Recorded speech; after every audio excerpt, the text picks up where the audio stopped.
調査だな。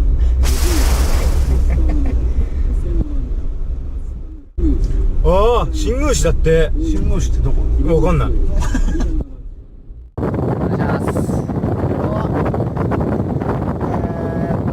台風来てます。9月。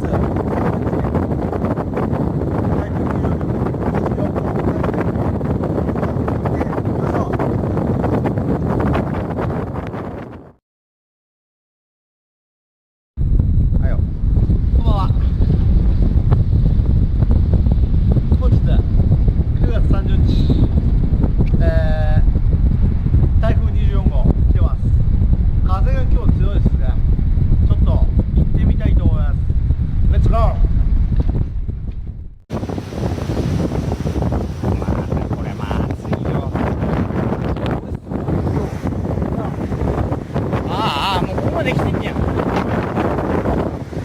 この間走ったとこでしょ。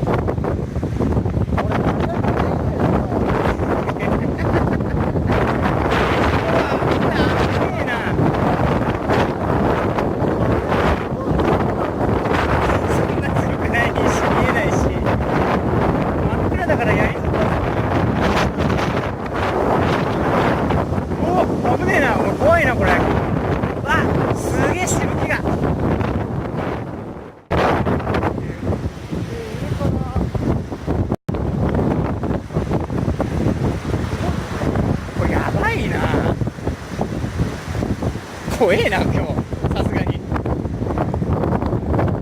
でも俺泳げんからね、パリぐらいまで。傘の大惨事。すごいね、傘。てかほんとすごいよ。これこういうのなって俺買ったんだよ。わざと。